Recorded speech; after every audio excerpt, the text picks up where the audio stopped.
မိတ်ဆွေများအားလုံးမင်္ဂလာပါကျွန်တော်တို့ဒီနေ့9ရက်နေ့တရက်စာအတွက်ကိုကျွန်တော်လာပြပေးတော့မှာဖြစ်ပါတယ်ဗောနော်ကျွန်တော်တို့ဒီမနေ့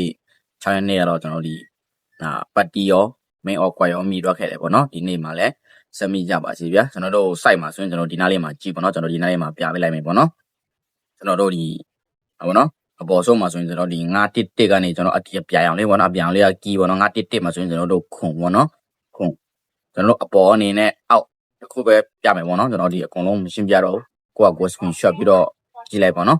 ကျွန်တော်ဒီအစိမ်းရောင်မှာဆိုရင်911ပေါင်းချင်းခွန်ပေါ့နော်ပြီးရင်911ဟိုအပြရောင်မှာလဲ911ဘောပေါင်းချင်းခွန်ပေါ့နော်ခွန်ဆိုပြီးတော့ခွန်လေးထွက်ခဲ့တယ်ပေါ့နော်ကျွန်တော်တို့ဒီဒါကြတော့မွေးခွက်လိုမျိုးရှာတဲ့ site ပေါ့နော်ကျွန်တော်ဒီအောက်ဆုံးမှာဆိုရင်ကျွန်တော်တို့ဒီအစိမ်းရောင်မှာဆိုရင်436ပေါ့နော်436မှာဆိုရင်ကျွန်တော်တို့ဒီ3ပေါ့နော်3ပိုင်ပေါ့နော်ဒီနေ့မှာဆိုရင်ပိုင်ပတ်တိမှာဆိုရင်3ပိုင်ပေါ့နော်ကျွန်တော်တို့ဒီ63ပေါင်းချင်း9ပေါ့နော်96ပေါင်းချင်း9ကျွန်တော်9တုံညာ3ကြီးနေပေါ့နော်ကျွန်တော်ဒီအဲ့လိုမျိုးကပ်ပါမယ်ကျွန်တော်တို့ဒီ9ရက်နေ့တရက်စာမှာဆိုရင်ပိုင်ပတ်တိမှာကျတော့ကျွန်တော်ဒီ3ပိုင်ပတ်တိကိုပတ်ပါပေါ့နော်ကျွန်တော်ဒီမပတ်နိုင်တဲ့သူများအတွက်ကျတော့ကျွန်တော်ဒီ main or ကွက်ပေါ့နော်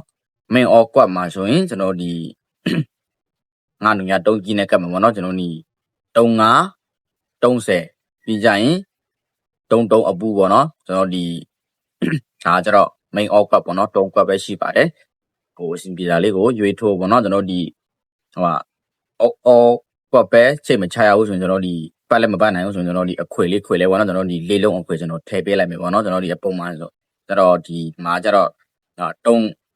9တုံညာ3နဲ့ကျွန်တော်ဒီ3ပိုင်နဲ့ကျွန်တော်ဒီ3လုံးပဲရှိတယ်ပေါ့နော်ကျွန်တော်ဒီအဲ့3ရဲ့ power 8ကိုကျွန်တော်ထည့်ပေးထားခဲ့တယ်ပေါ့နော်ကျွန်တော်ဒီလေးလုံးဖြစ်တော့အောင်ပေါ့နော်ကျွန်တော်ဒီလေးလုံးအခွေမှာဆိုရင်ကျွန်တော်ဒီ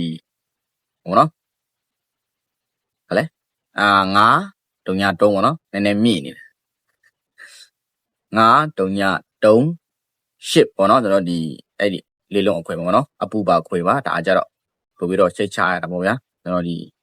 ပတ်နေတဲ့သူများကြတော့တုံးကိုပတ်လိုက်ပါပို့ပြီးတော့ရှိတ်ချရတာပေါ့နော်ဟုတ်ကဲ့ပါကိုအစဉ်ပြေတာလေးကိုရွေးပြီးတော့ကစားပါအားလုံးကံကောင်းပါစေဗျာအားလုံးပေါက်ကြပါစေ